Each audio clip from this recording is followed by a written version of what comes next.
Hello, hello, everyone. 3, 2, 1, action. Sit forward, dude. Breaker 19. You're not even on camera. Sit forward. Oh, man. We need a video check and a sound check. He's going to do his thing. Hi, John. We got a swamp cooler running in the background, too. Is that making too much noise for everybody? It seems a little noisy here. A new thing has started on our chat. What? People who are top fans now have a little crown. They have a crown? Yeah, crown after their... Wow. Well, why doesn't Honey Bunny? No idea. How am I supposed to know this shit? John Paper says 5x5. Hi, Harry. Hello, everybody. Honey Bunny's got a crown. Not there. Well, she does It is down now, here. huh? Don't look at me. Well, that's weird. I don't get it either, okay? Well, anyway, Strange stuff. strange days and... Probably Elon. Honey Bunny says the swamp cooler is not very loud. Okay. It's over there about 12 feet, so hoping it wasn't too bad. We got a fairly warm day right now. Lately, it's usually been pretty easy to keep it comfortable in here, but we're actually working at it today. Color blindness, maybe. You want to go get your new pet?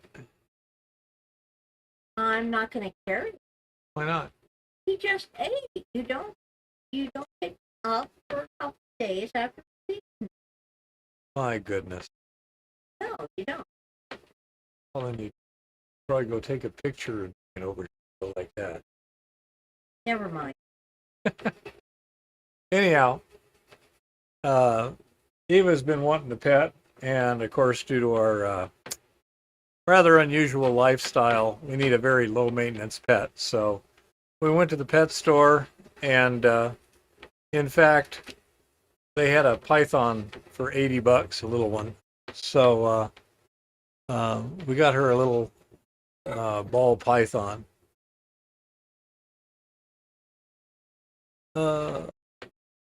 Hey, Chris. Oh, yeah, my daughter's in North Carolina, and my granddaughter's in North Carolina. They both got pretty good rain last night, although my granddaughter got more. It wasn't too bad. A little bit of localized flooding. Nothing serious. They're used to stuff. Pet rock. No, it's about a 14-inch long ball python. Pretty thing. And without giving it away, what do you think she named the python? Let's see. Can someone come up with an answer? I'm not sure. Chris, just wait a little bit because you might get it too quick. So let's see if anyone else can come up with a good name for a python. Oh, wait a minute. It was in the description, wasn't it? Well, if you hadn't mentioned that, they probably would have known. Yeah. Anyhow, so she now has a cuddly pet.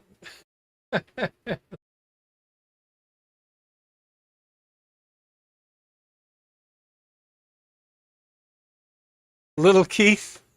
No, muscle up. It's a ball python, not a Burmese. Maximum length about 6 feet when he's fully grown. Yep. And no, I didn't name him Danger Noodle. That's just ridiculous. Danger Noodle. That's cute. He's not dangerous. Well, yeah, but that could be my name. Anyhow, Eva named him Monty. So we now have Monty Python yonder, and he's eating just fine and doing well. So now she's got a nice pet. Oh, that we can leave on weekends without too much trouble. Rattlesnakes, huh? Yeah, I was a little worried that he might not want to eat because it's been stressful for him now. I was a little worried that he might not want to eat, but boy, he scarfed down those two pinkies. Yep. Oh, actually, Muscle Up, I heard they like baby quail. Yeah, I'll beware the Warble Rabbit. Actually, I was almost but Hey, not Shaggy. quite thinking that I might want to, hi, Shaggy. I was almost but not quite thinking I might want to build him a hide that looks suspiciously like a holy hand grenade of Antioch. Yeah. Just thinking, oh Lord, bless this thy hand grenade. Yep. And so anyhow, we did that last week. Got some roofing done last week. Got that completed. And the new seat cover for the quad is in now. So it should be up and ready again by this weekend. We've done some exploration research, and we have a good target to look at this week. Chris, I have not figured out how to shut it off yet. It's some sort of a new thing. I'm looking. I don't see a way to shut it off. It says top fans at the top of the top chat, and I'm not seeing. Yeah. Hopefully that works. Hi, Red Wing. Hey, Red Wing. Oh, that didn't work. Okay. I don't know. I'm going to blame it on Elon. You know? You can't blame it on Elon. X doesn't belong to him yet. It's still his fault. Yeah, Red Wing, that stuff you pulled out in your last video was some pretty sweet looking stuff. So, why don't you switch to the whiteboard view, little one? Second here. Okay, off to the whiteboard, people. Oh. Okay. So here's the plan for this weekend. There's a drainage, and in the drainage are a bunch of patented claims. And this is kind of mountainous here. There's a road over here. Hi, Jean-Francois. And we would really like to examine an area right here. Unfortunately, we would have to cross the patented claims that are marked no trespassing, and the owner, while being a fairly nice person, doesn't want to give permission from someone for someone to cross because he's concerned that it would establish a right-of-way in some weird way because his lawyer said so. So that is where we would like to have gone, but that's out of the question at the moment. On the other hand, over here, there's a jeep trail here, and there's a mine here. This is one adit. This is another adit. Now, these X's here are different mines that we have some amount of record on.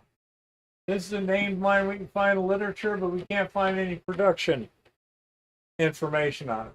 This one's named in the literature, and we do have some production information on it. Reasonable quantities at about a half an ounce to the ton, like thousands of tons. This one here, it was running more like 5 ounces to the ton. Chris says this is that spot we were eyeballing, right, Keith? Not exactly, no. This is in the top of the hill area. Top of the hill is right about here. So, anyhow, this is really good stuff. But it's got a patented claim on it. So, this has been claimed, and this has been claimed already by the gentleman we're working for. So the plan is we're just going to camp here and use the quad to get up. It's not that far. We could walk but everything's pretty damn steep. So we might as well just take the quad, and then we can come along a contour line, basically. There's some old roads in here to take us right to a big trench, which I'm guessing, notice how all these line up real well? Well, I'm guessing this is along the actual structure. I don't know. Okay? We've done very little work here because in the past we were trying to be very discreet and not do anything noticeable to the gentleman that owns this claim here. So we kind of stayed away from it for the most part, except for when we actually put in the claims. So we've chatted with this gentleman. He seems a reasonably nice guy. And we're going to come in here and spend the weekend trying to get some good samples and see what's going on in here, and maybe find actual the legendary mythical quartz vein in place. We'll see what we can come up with. So anyhow, this is our plan for this coming weekend. And I fixed the truck. It had a starter and a battery issue and stuff, so I've got that all fixed. And the quad, the seat cover was tearing on it, so that should be fixed. Be easy to get here. This is relatively easy work in terms of not horrible hiking. So that's our plan.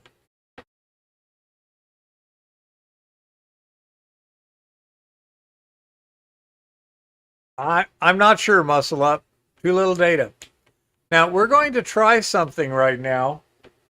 The gentlemen down in Central America are getting some holes in the output screen on the ball mill.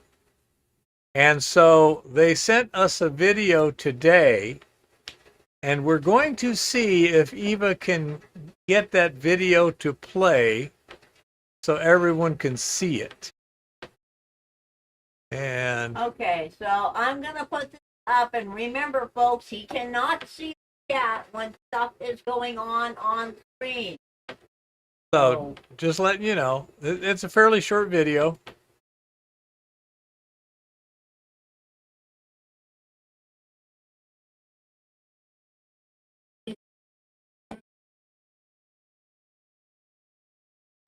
And that they've just been putting like a caulking on there to seal the little holes that are showing up.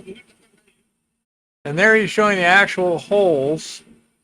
I can't tell for sure whether it's abrasion or galvanic corrosion. Notice how close it is to that wire mesh, that wire there. We've got some corrective actions to basically try and avoid dissimilar metals in contact and stuff like that. But anyhow, that's the screen on the end of the ball mill there.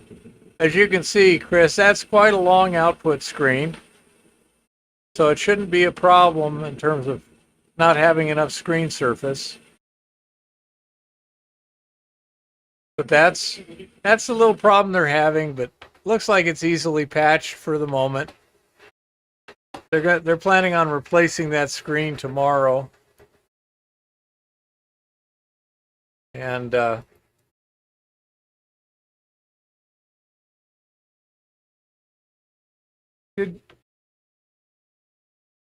we showed. So did anybody even see that video? Could you hear that video? I need to know what happens when we do that. Yeah. We need a little feedback. So anyhow, that's one of the situations they're having now. The other one, the instruction was a little unclear, I guess. I told them with their high gold concentrates to make sure to roast them to get rid of any I'd like to sulfides. see a picture up inside while it's running to see if maybe there's a standing wave set up by that wire. Honey Bunny said, which video? The one we just put on the screen. John Faber said, saw it, but no sound. You didn't miss anything. They were speaking en español. Now, Mr. Virtue said it went well. Now, when you said no sound, could you hear my voice narrating or no sound at all? Just John pictures, says, no sound. yeah. The black screen with yellow traffic cone was at the At the end of it. There was never that. There must be something going on your end, Kodak. Okay. Oh, it was only about a minute and a half. Yeah. Honey Bunny. Yeah, it was a short video. No sound from the video. Okay. Heard yours. Okay. Now we know what we'll have. We should have other videos in the future that we can do. I say it's pretty cool. The situation down there is slowly getting whipped into shape. We finally got one assay back from the local lab. They've got some more they need to send there. They really need to get those assays out so we can get a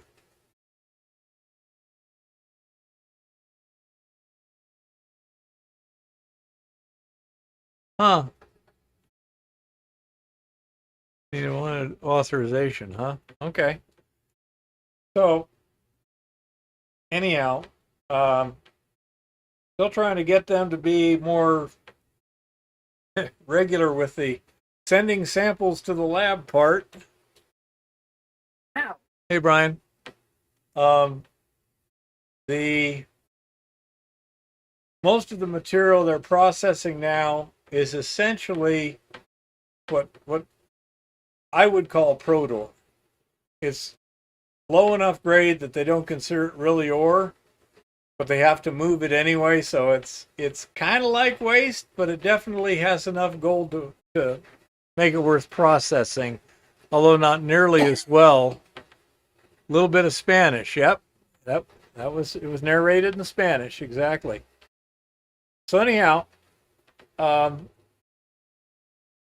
that they've been kind of testing and shaking down using, let's say, protor. I wouldn't really call it waste because, again, there's enough gold to make a profit, but not a whole lot of one. But it's better than losing money.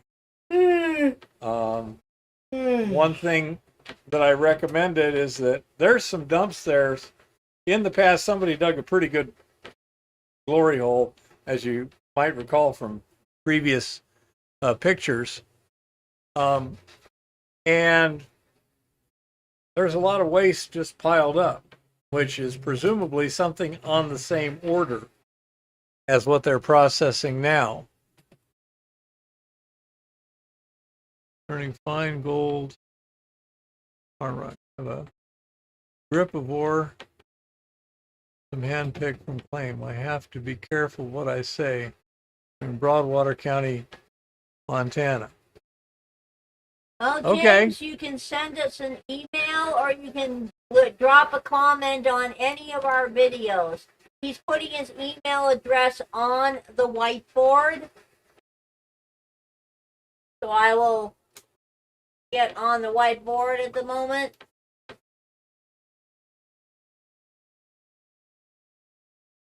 hardrocku@outlook.com. Yeah, you can send me an email if you want to discuss it.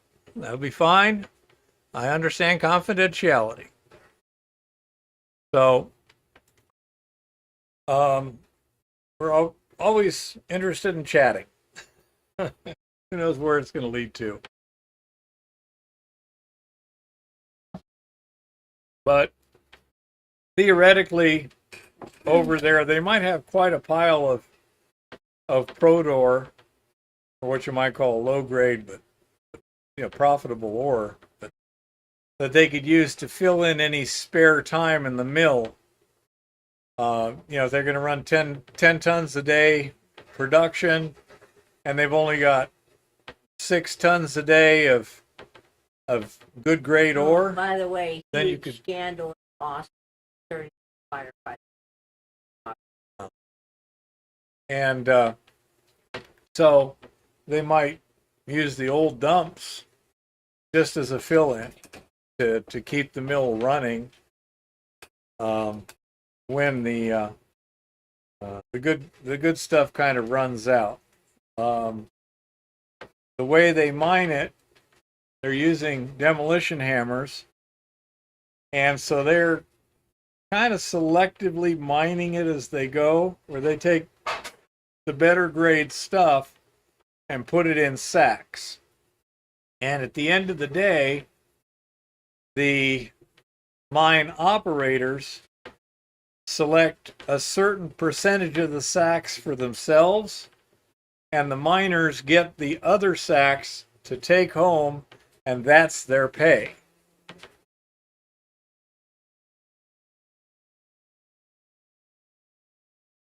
Did you see Gold Bay? Nope. Didn't see it. I'll be back there shortly. Okay, he's got a link there.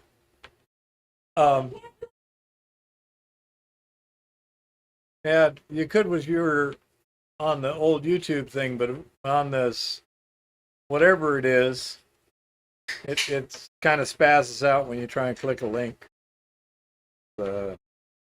Whatever studio it is. Anyhow, but that's how they deal with it. And the stuff that's not sacked is this Prodor material. And I say that's my thought. That could be used just to keep the mill running. Also, another thing that's not necessarily intuitively obvious is mills are better. They do a better job once they're up to speed and running nice and steady state. So it would be better to start a mill with lower grade material, and then once it's up to speed, then switch over to good grade material. And then before you shut it down, switch back over to the low grade material. I should have told Brandon that. But anyhow, so say that's good. Matter of fact, why don't I? Well, I'm thinking about it. Let me just do it right now. Modern technology. It's simply amazing.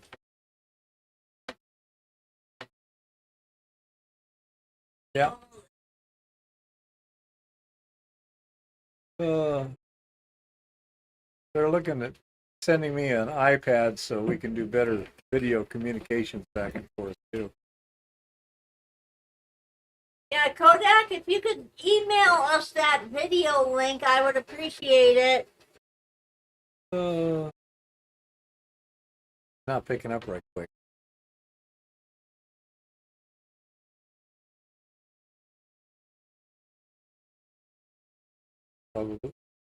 Please leave my message. I will. Okay, yeah. I will. Hey, Brandon, this is Keith. Hey, another thing, I don't know if you're aware of this, but mills work better once they're up at steady state and such. So when you're starting to process your better grade ores, it's not a bad idea to start and shut down your mill with that Molino grade stuff. And once you got it up and running smoothly and everything, you can switch over to the high grade. And then half an hour or so before you're going to shut it down, switch back over to the Molino grade. Take care. Bye-bye. Eva, my customer, ran out of silver rounds. Now getting constitutional, mostly dimes and quarters. Hit that like button. Somebody get excited. Oh, lucky you getting dimes and quarters and constitutional. Woohoo! But anyhow, so Getting silver is getting silver, dude. We all know that. It's not the best idea to start and stop your mill with high grade material. Start it, get up to speed, run it, and then switch over to higher grade material. And then before you shut it down, go ahead and switch back over to the low grade. Also, if you're running a variety of different gravity separation stuff, once you've shut down the actual grinding line, keep running your separation equipment until you can shut it down without losing anything. Like in a sluice, you might just run it a little bit, get it kind of running just a little bit clean, and then shut it down. You don't want to run it clean too long, or you're probably going to be flushing some gold out. But as it should work pretty well, and it still appears, again, with way too few assays to tell for sure, that their gravity circuit is yielding about half the gold that's assaying. So there's still theoretically a fair amount of gold somewhere that we need to identify exactly where. I can't do it by magic. Somebody's got to take samples, send them off to labs, and get results. Then we can tell exactly what's happening. Good Lord. Kodak says video sent. Thank you, Kodak. Thank you. Hi, Brian. So, that's, what's going on down there. Things are looking pretty good. And hopefully over the next year or so, we'll work together on developing equipment and procedures and such that we can then duplicate, me up here, them down there, and kind of expand project by project. That is the evil plan. We will see how it works out. So that's what's going on there. What we're planning on doing this weekend. Next week, our big focus and top priority is going to be her sons are coming down, and her youngest son is having a wedding reception here. And there's going to be, what did you say, about 40 people? Yeah. Of which we know 3? Something like that. Yeah, something like that. We've met Amanda. We need to behave. Right. We need to behave, too. But I say, we got mostly her family and friends. And so these are people we've never seen before or whatever. So we got to make sure that things turn out well. Things go smoothly, and that's going to be our primary focus next week. No, she's out of the No, we haven't had much in the way of heavy weather or anything up here. It rained.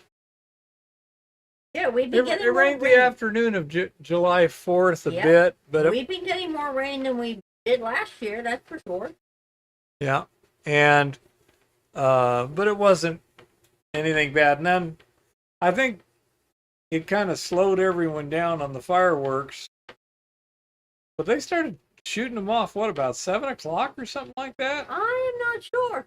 I don't know, but right across the street there at Appleton Furniture, they were setting them off for hours.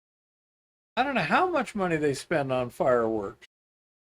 But I went to bed at a little after 11.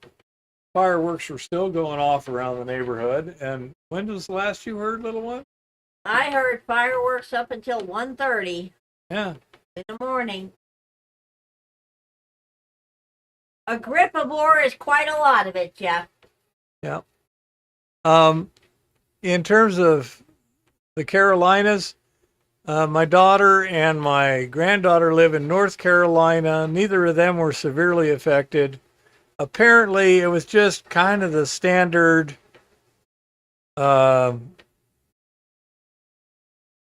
do you call it? They get hurricanes through there every other year, and they get, call it moderate flooding, you know. Yeah, I know, exactly, Jean-Francois. From what I understand, that was a couple days before the event, Kodak. Clearly, had they done any cloud seeding for any particular reason, if it was 2 days before, it's not going to affect things. The air that got seeded is in a different state in 2 days.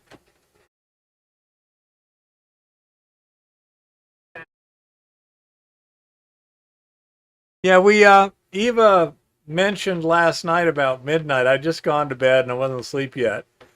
That they were having flooding in the Wake Forest? Chapel Hill. Chapel Hill.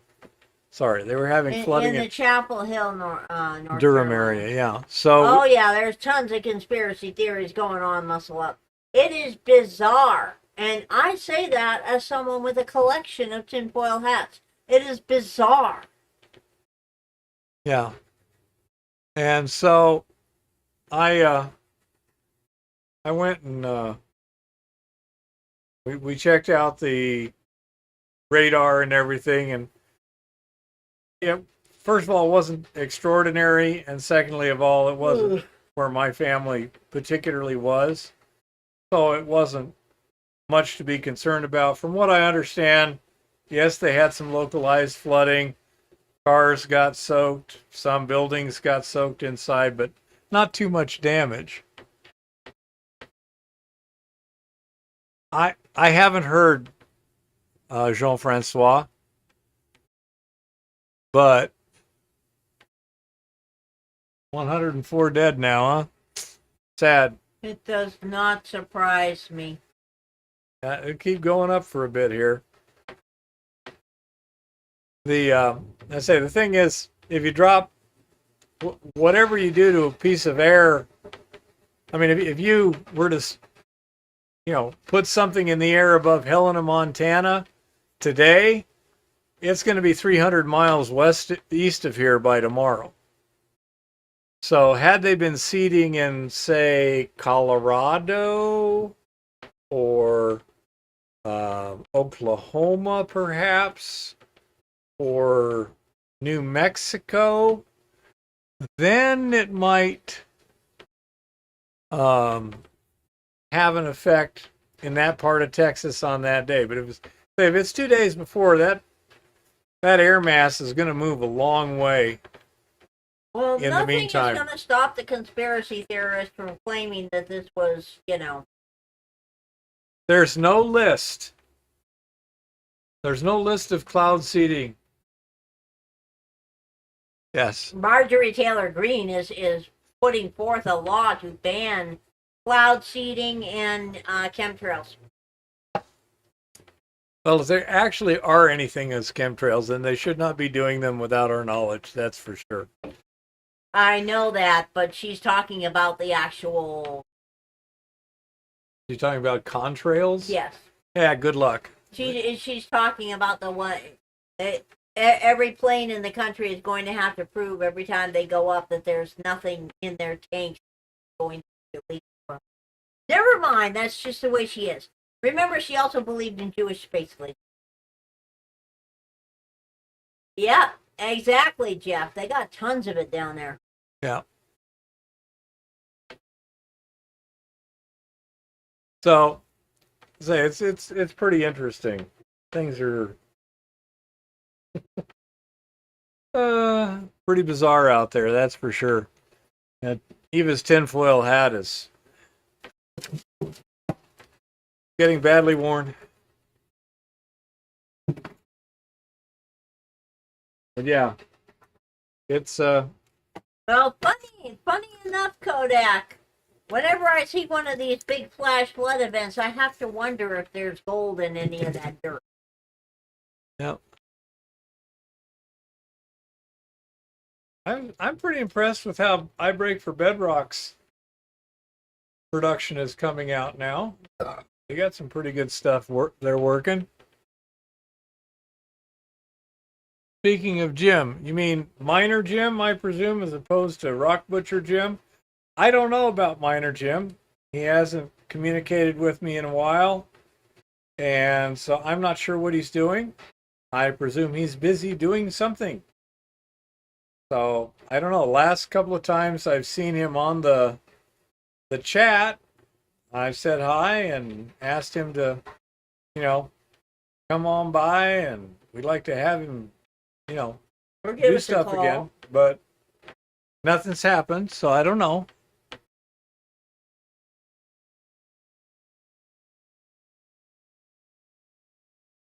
Yep. There's a lot of wet places right now. I don't know how Southern California's doing. They've had all those fires. I know they got another one burning right now.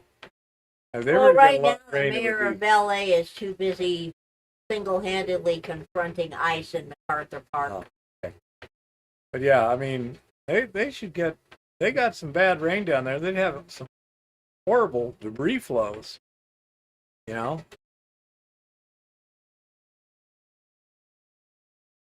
So I think it's just a lot of stuff happening, a lot of places. Oh,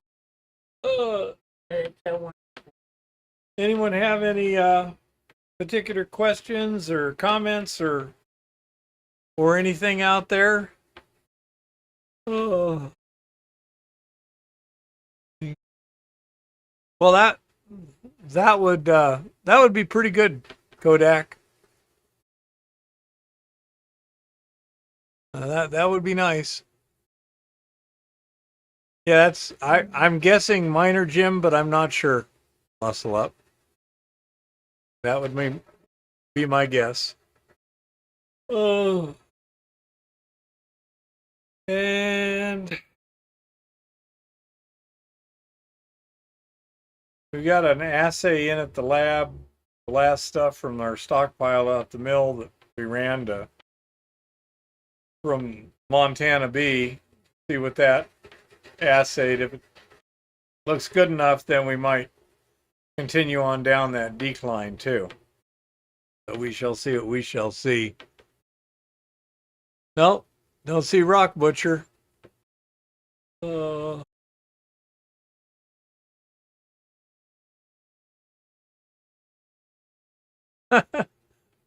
From Washington, I guess Washington State, Southern California, high heat danger for fires, huh? Oh, wonderful. It was getting pretty dry up here. But then it rained on the 4th of July pretty good. Nice soaking rain. Gosh, hour or two. It rained for quite a while. That is a good point that somebody made. What? This person points out that when you look at the pictures of a certain stretch of Miami Beach, 100 years apart, just about. Yeah. The incidence of earthquakes and storms in that part of Miami Beach has not changed. Earthquakes? No, hurricanes, Okay. Shit in Miami Beach, weather-wise, has not changed much in 100 years. Yeah. The difference is, The 100 damage. years ago, there was one hotel. Now there is nothing but 40-story buildings. And as he said, that's what makes weather events into natural disasters. Is the fact that we keep building shit where there Things are happen. storms. By the way, there's earthquakes going on in the southern little islands in the southern part of the Japanese archipelago, and they're not exactly sure what's going on there, but there's quite a few earthquakes there. And over there by Naples, they're getting more earthquakes and stuff, so we'll see what kind of volcanic activity might occur there. Not sure of any other major terrifying natural disasters we're looking at right at the moment. Those are interesting to watch, keep an eye on.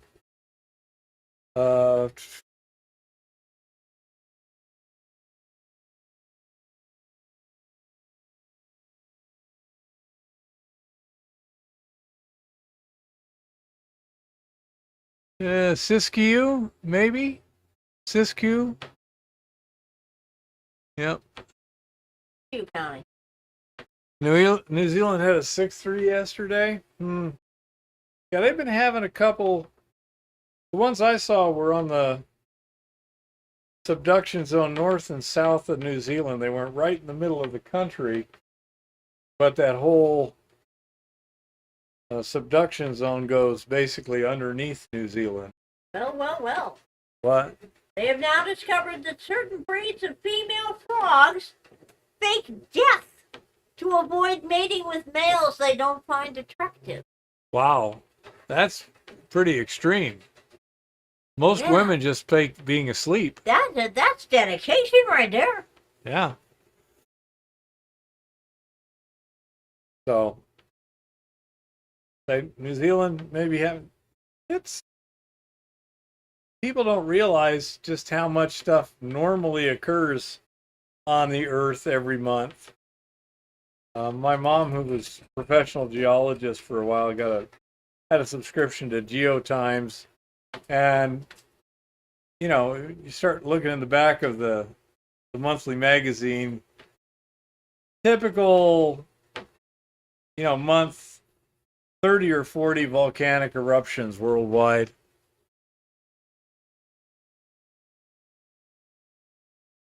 Shaggy says, are those possum frogs?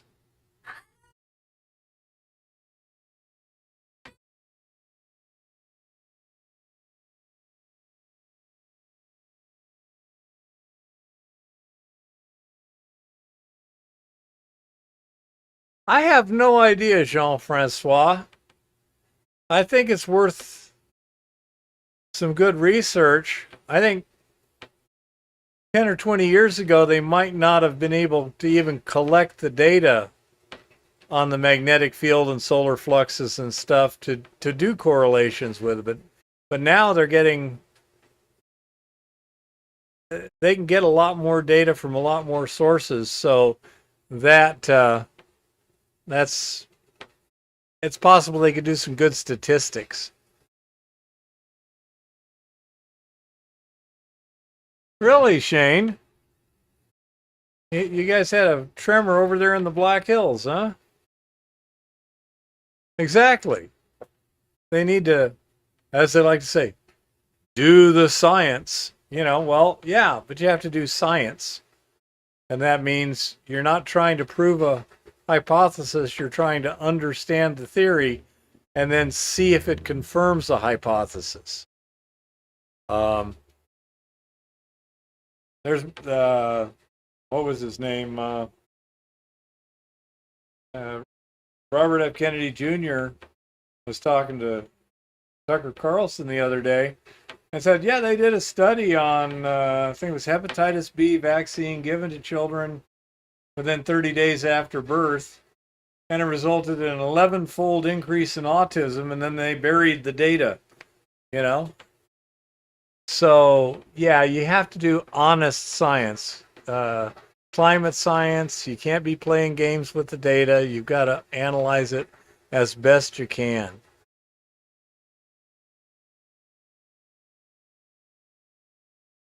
It could be, John. I don't know enough to have an opinion on it.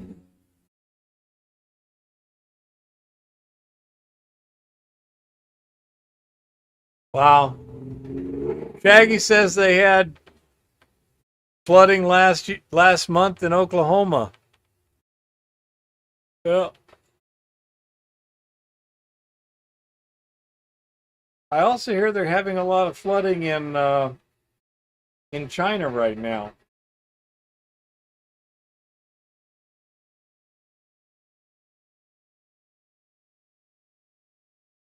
Jane says at Rapid City they had dishes rattling due to an earthquake.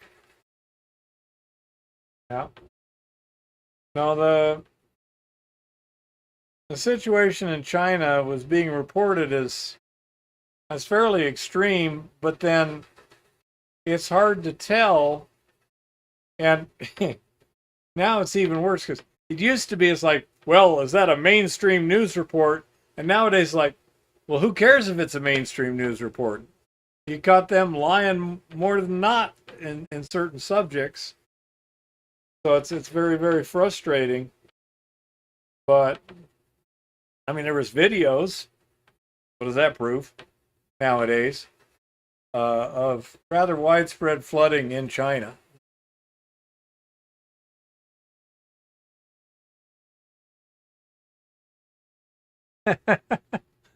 Sounds reasonable, honey bunny. Cali had a 3.6 last. Oh yeah, but that's nothing compared to, say, the southern Japanese islands have had a couple of fives, 5 point somethings. Campus Flegre has had a couple 4.6s in the last week. Um, there's a lot of shaking going on. How to build an ark? Well, first you need to hire a good carpenter. I'm more worried about the Cascadia, Jean-Francois. I'm not sure what the situation is with the New Madrid area, which of course could be quite catastrophic if it was anything like the last time it decided to cut loose. But the Cascadia is pretty much kind of guaranteed to be bad to horrendous, and it's overdue. It's been 300 years. So, and they've got a good record of what's happened there for like the last 7,000 years or so. So it's a different situation. As far as I know, the New Madrid area is not that well understood as exactly what happened and why. Perhaps that has changed since the last time I checked.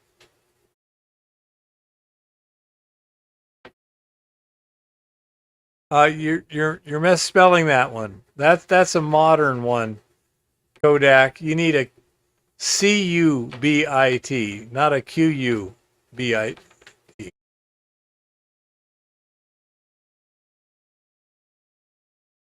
Well, those Cascade volcanoes are heavily monitored, and it would be very unlikely to have an eruption without a pretty good amount of warning. People forget when Mount St. Helens went, they'd been basically evacuated for a month. They were allowing loggers and stuff back into the red zone. Oh, Laguna Beach is burning again. Mandatory evacuation. Oh, wow.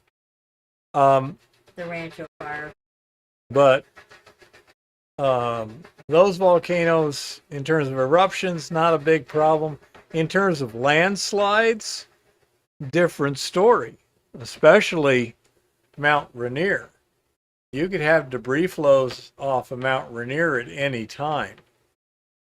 And they have short-term warning systems, i.e., if the slide starts, sirens will go off within minutes. And people will have to move.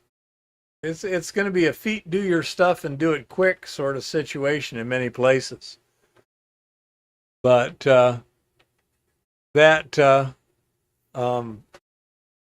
that's more likely to be a disaster, and especially if, say, the Cascadia slips. You got a big magnitude 8.5 to 9 point something earthquake, a good sized tsunami, and then it shakes enough that there's landslides coming down Rainier and a few things like that. That could get pretty ugly. Actually, Kodak, tunnels are fairly safe. And that's because the whole mass shakes at once. Whereas if you're in a building, the base moves and the top kind of lags.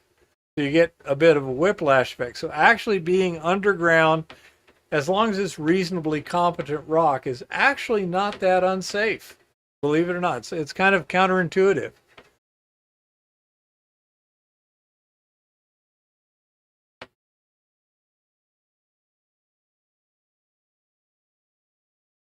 Well, from what I understand, Honey Bunny, first of all, the waveform of an underground nuclear test is radically different from that of an actual earthquake. And that earthquake in Iran that they had not too long ago had clearly the shape of a natural earthquake, not a nuclear weapons test.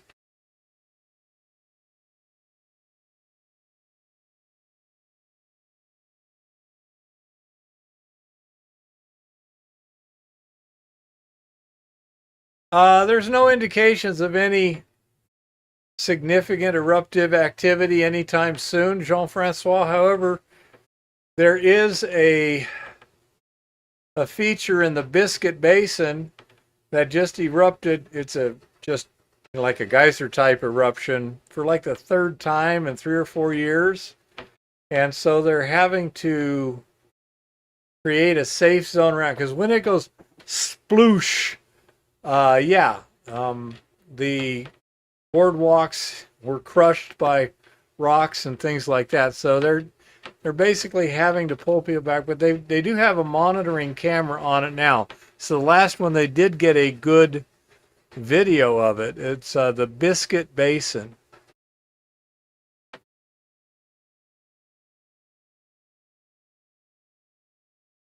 Actually, let's say a bunker will usually just move with the rock. Unless you're right on the fault line, the whole mountain just moves with you.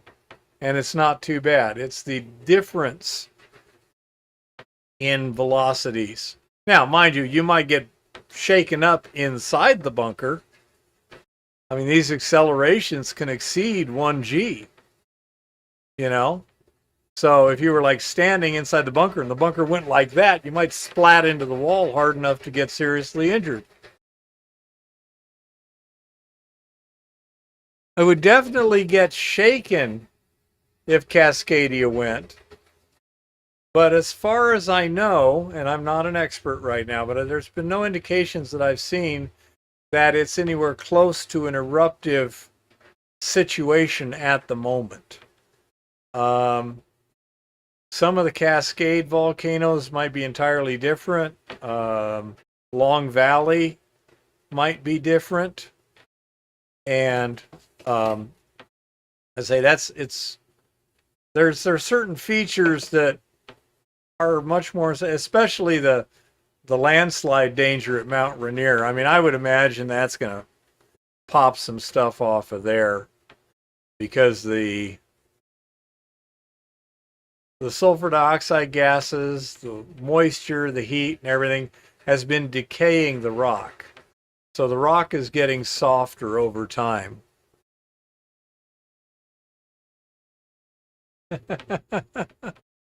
But yeah, I don't know of anything that looks close to imminent in Yellowstone at this point in time. Long Valley, a while back, had some pretty good inflation. I don't know what the situation is with the various Cascade volcanoes. They would certainly be a lot closer and shaken a lot harder.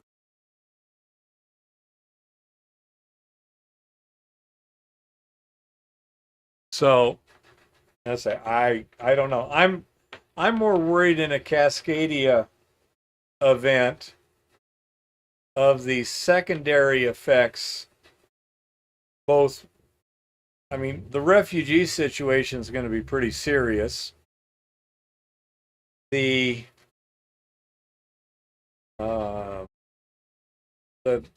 ports being inoperable for a significant period of time is going to cause logistical problems. I mean, right here, you're constantly seeing coal and wheat heading over to the Pacific to go to Asia, and the empties coming back and such. So what would that do to our economy and the supplies of certain things that we get from it, whatever they are? I'm not that knowledgeable. But there's got to be certain things. It might be spare parts and such. Don't know. We've been to the governor's office 4 times in the last 2 years trying to ask, what is the state of Montana doing to become more resilient to disruptions? Because we grow more food than we use. We produce more energy than we use. Why can't we be self-sufficient in emergency if needed? And who's planning for that? A lot of times,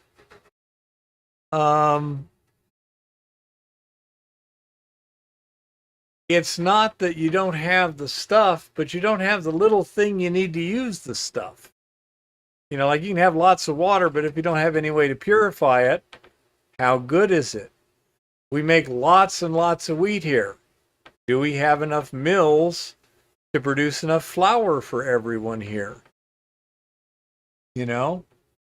I don't know.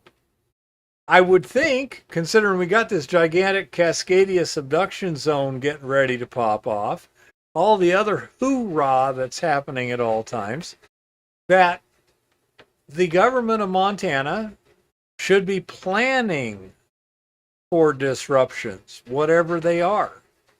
Just like in Texas, where they had a very unusual situation, but not unheard of, where a little bit of planning could have saved a lot of lives if there was just people, a relatively few numbers of people, and a system to get the word out to where when that river started coming up, the people on the upstream end get out the message and everyone just starts running from the river. It doesn't take too long to get 100 or 200 yards. But you have to get started before it's way steep, you know?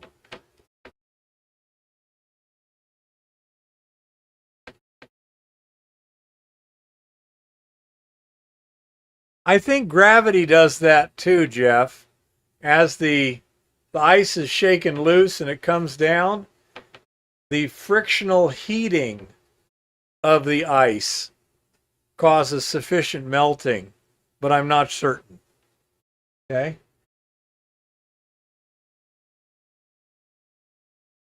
Yeah, logistics is an issue here. I mean, we have most of the materials that we need. Again, we produce more than enough food. We produce more than enough energy. Do we produce enough refined petroleum products? I don't know. You know, are our power plants capable of operating semi-indefinitely without external inputs? I don't know. We should know these. Somebody should know these things. But I don't know if anyone's playing it. You know? I mean, somebody should be playing. That Cascadia is going to go. The Japanese equivalent of the USGS, their latest prediction is an 80% chance of the Nankai Trough erupting with a magnitude 9 earthquake within the next 30 years. 80% chance. For those who have been watching these things, like, wow, that's a pretty big number for a government agency to come up with.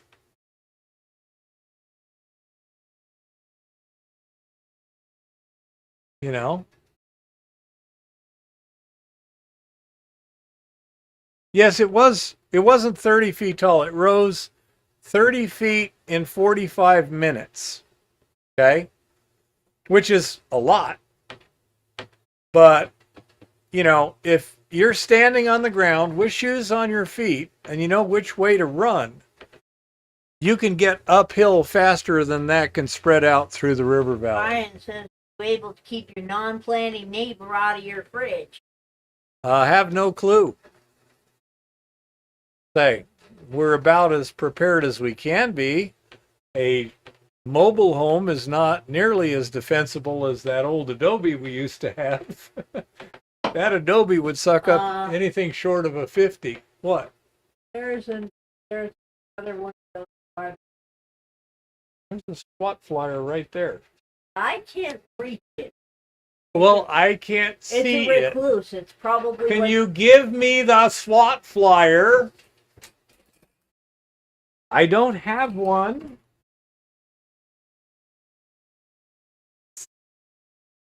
Not a cob spider.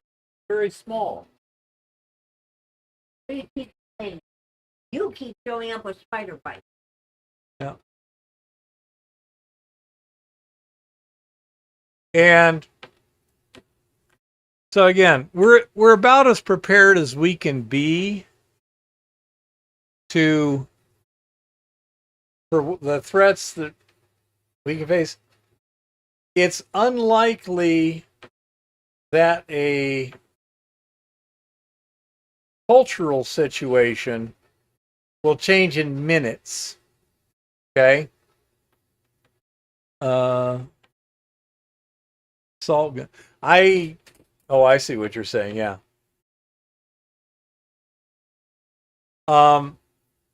So that's not my greatest concern in terms of something I have to react to quickly.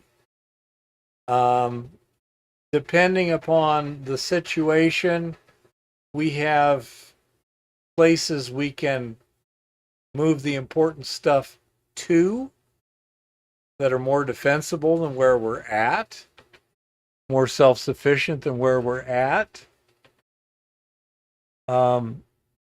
That's where networking comes in handy. High voltage fly swatters, yep. I have no objection. But anyhow, so again, we're about as prepared as we can be when we don't own our own land and have enough money to deal with that. Now, I would bring up a subject that somebody brought up to me. This person knows someone who he says has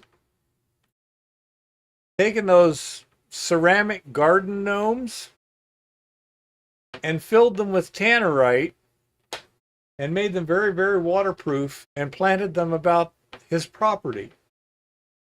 And I can see where that would be a potentially highly useful tool in a situation like that.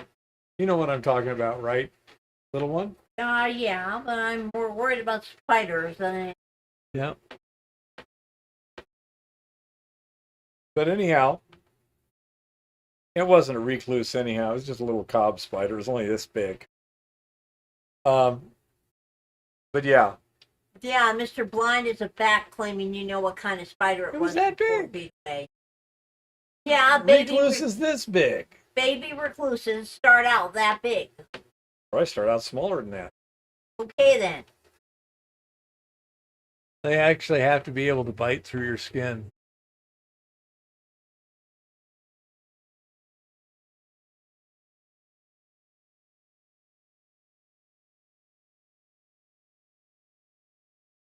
Sweet honey bunny.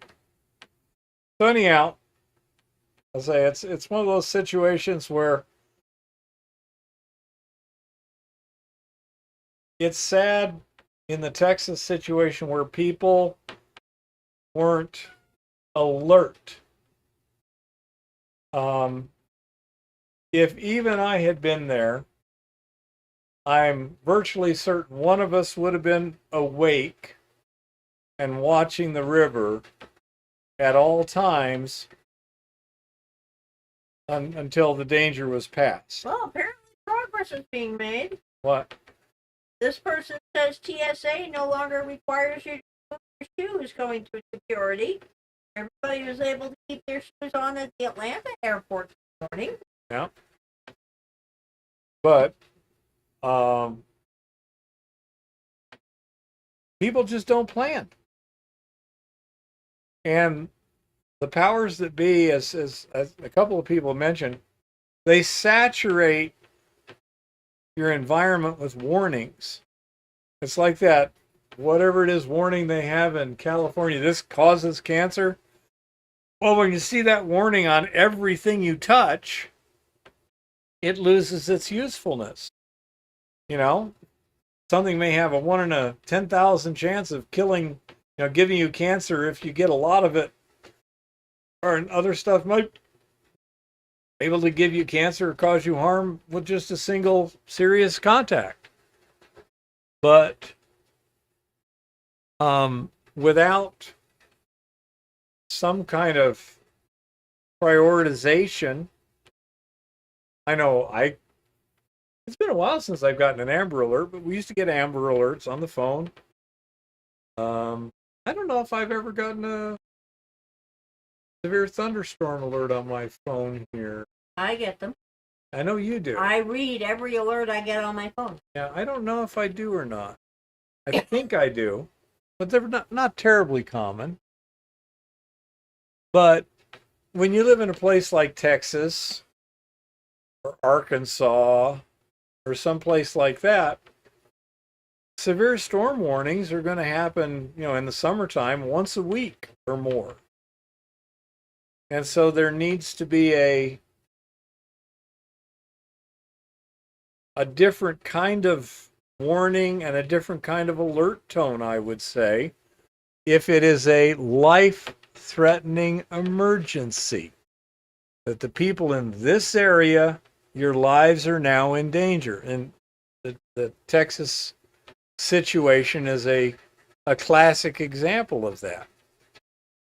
There would have been virtually no deaths if there was a 10-minute window that everyone got warned properly before the water started rising next to them. There have been virtually no deaths whatsoever. Okay? But that's not what happened. And there needs to be some serious after-action analysis and say, how can we improve this in the future? If you had a big summer camp like that, I think it's relatively inexcusable not to have somebody on night watch. And your counselors should have been briefed that evening or on a regular basis or whatever. This is the signal, have a siren or whatever. And when you hear this siren, this means flash flood, or when you hear that siren, it means tornado. Something like that. Because just a little bit of warning made such a huge difference. No, building. Well, again, that's easy to say, but then that's one of the most desirable places to be 99.999% of the time.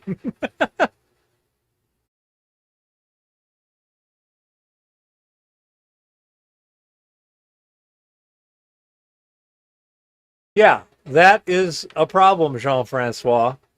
Crying wolf. It's way counterproductive. So, as they should take this situation as motivation to figure out how to do things better. It certainly could have been done a lot better, in my opinion. What that means, I know cell phone reception was sketchy in many of the areas. You had many people who were casual camping, I guess you might call it, where they weren't in a trailer park, a campground, or something like that, where you actually have a person in charge sort of thing.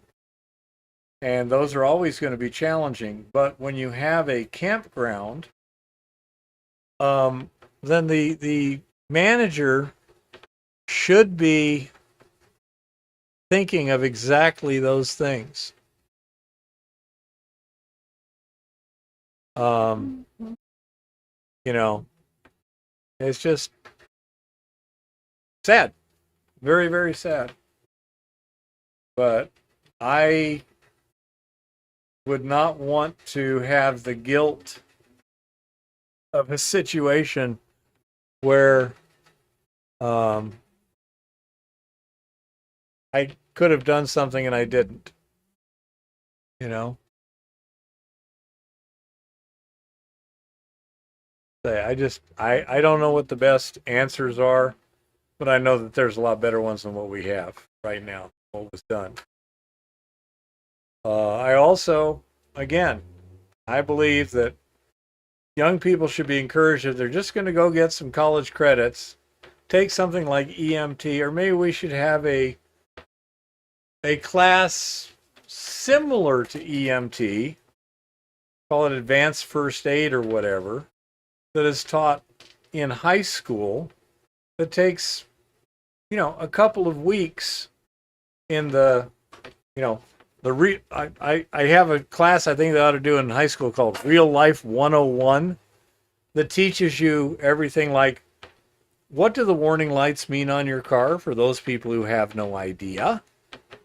How do you check the oil in your car? To how do you deal with debt? Stuff like that. It could be, Chris. Again, I'm simply not knowledgeable enough to have a quality opinion on it. I'm firmly convinced it could have been done a lot better. But I say, Real Life 101. Teach you things like, change a tire, how to check the air in your tires. What do you do if you look and your tire's a little low? How to deal with situations that you're going to run into. I took EMT training when I was working at the Chemgold mine because we were a remote area. We only had 28 people. And they said, anyone who wants to take EMT, we'll pay for it. And that's come in real handy at times. And there's been twice that people have been injured, and I was there to render aid, and they died, and I could sleep without a problem because I did what could be done. Okay? I didn't have to sit there and go, gosh, if I'd only known that, or if I'd only done that, they might have lived. In both cases, it was unsurvivable injuries.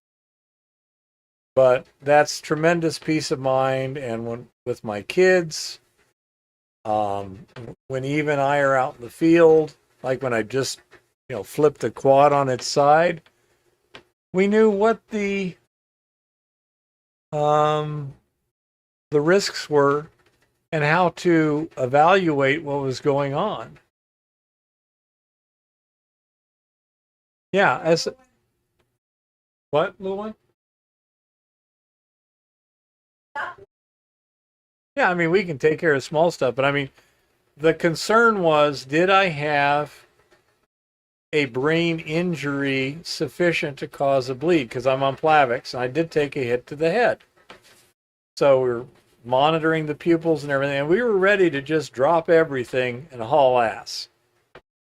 And that was a contingency that was being actively evaluated on a regular basis.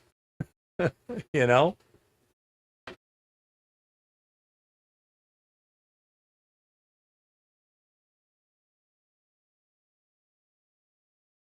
I say something like that could be done, Jeff. I don't know. I'm not sure what would be the ideal situation. But doing nothing is not much of a plan.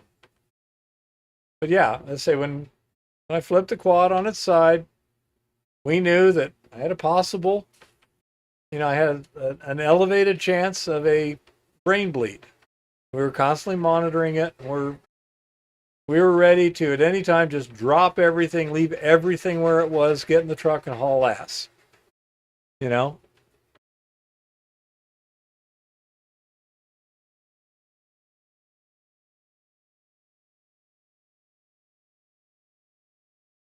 Yeah, see, and that's sad, honey bunny. You know? And that's why it would be good to have more people trained to a higher level of competency.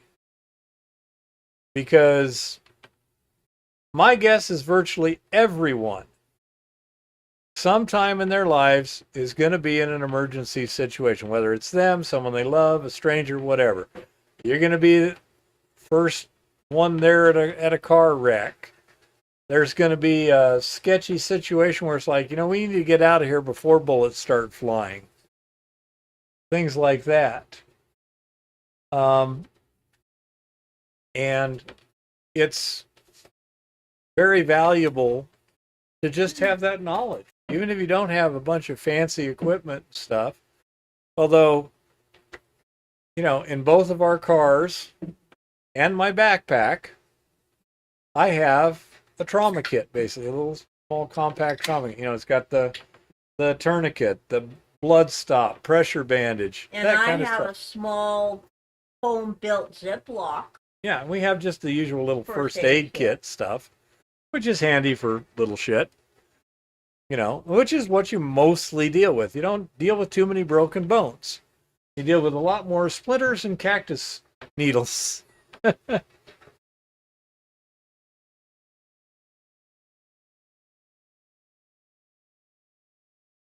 Yeah, Murphy was an optimist. Someone's blood sugar will go, possibly. I mean, they've had situations where cops pull someone over because they're apparently impaired and they think they're drunk or they're on drugs, and no, it's their blood sugar. There was one time I was driving on Interstate 10 in the outskirts of Tucson, late evening. It was basically dark. And car in front of me just drove right off the road through the fence and came to a stop. And stopped, got out, and by the time I was there trying to evaluate, there were a couple other guys there. They were like firemen, paramedics, or whatever. And, so they dealt with the situation. This guy was unconscious. I don't know why he was unconscious. These guys were much more competent than me, so I let them handle it. But could have had a heart attack, a stroke, low blood sugar, could have been intoxication. I don't know. But it happens. If you have children, they're going to get hurt, they're going to get sick. And by having that knowledge, you'll know when you need to take them to the hospital, when you can give them 2 aspirin and call the doctor in the morning, that kind of stuff. But there's always going to be situations and you always have to be ready to react. We had a funny one just the other day. Eve and I were out walking around Spring Meadow, and I have no idea what kind of critter it was in the bushes. I'm kind of thinking it was maybe a blue heron or something. I don't know what it was, but it made the weirdest, nastiest croaking. A croaking squawk. It was definitely a bird. It was not a reptile. And it was loud, and it was right there. And, hands on the gun, it's like, what's going on here? Never saw it, but it could have been more than 10 feet away, I wouldn't think. Probably there was a nest there, and we were getting pretty close to somebody's babies or whatever.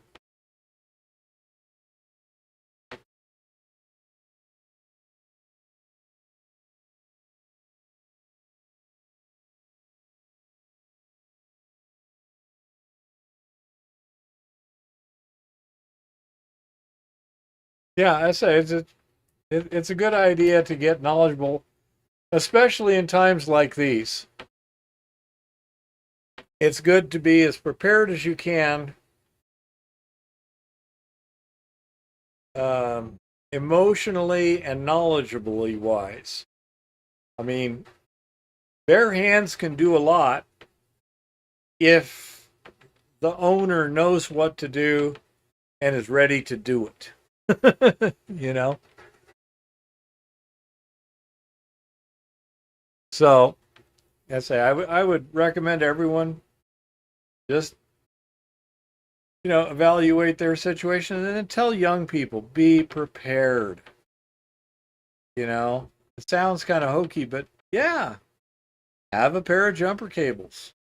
You know, make sure your jack works and the spare has air. Make sure you actually know how to use jumper cable. Nowadays, that may be difficult.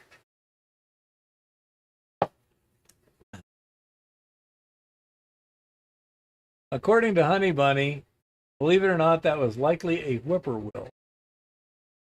It was really loud and croaky. Well, we can probably, when we're done here, look up the sound of a whippoorwill. Probably somebody's got it on the internet. But anyhow, so that's about it. And this is what we're planning on doing this weekend. The guys down in Central America continue to make progress.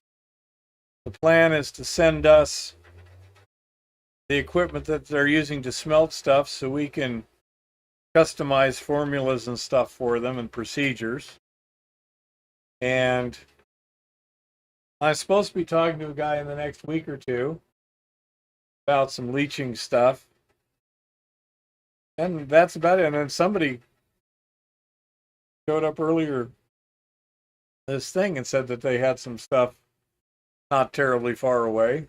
Yeah, well, he took off again in a hurry, so hopefully he gets in touch. And so we'll see what happens. Chris said some member of the Corbin kind is also possible. They croak in strange ways. Yeah, it was a very, very strange sound.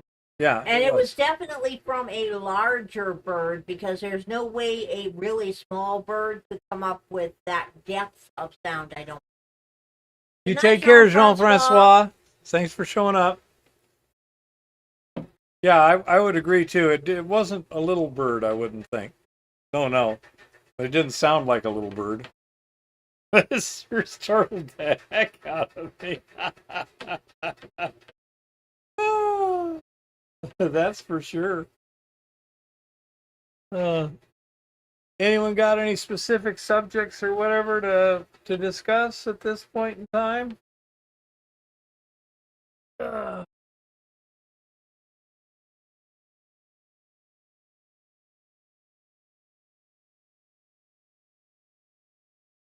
Possibly. I don't know, Honey Bunny. I say it was just the weirdest croaking sound.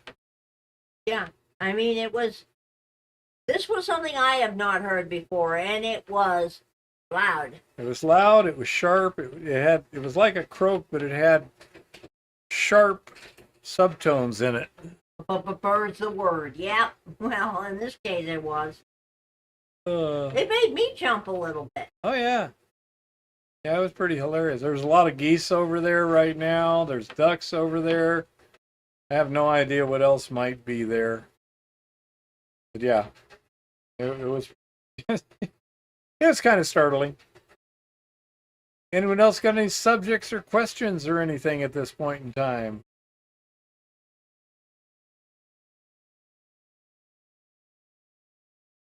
Oh.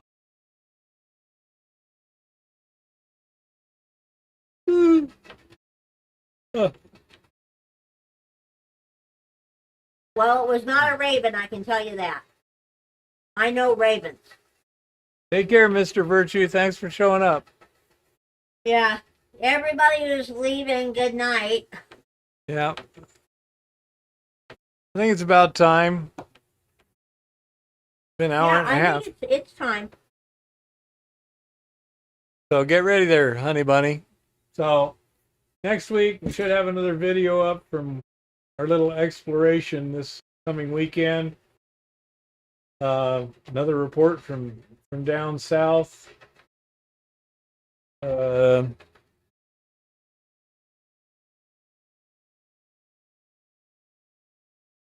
And that's about it. Got a couple of possibilities just out of the blue and like that. Take care, Chris.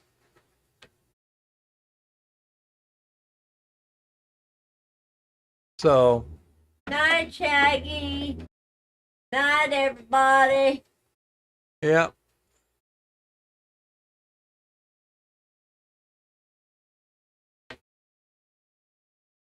Hollow wood chime bar? Crackling croak sounds reasonably, but I don't know about a hollow wood chime bar. No, not really like a hollow wood chime bar. Okay. I don't know what that would sound like, so I can't. Yep. Go ahead, honey.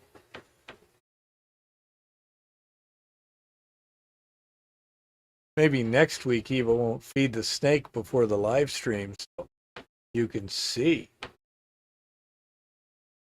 Hopefully, we'll also done. Happy prospecting and keep it safe out there. Bye-bye.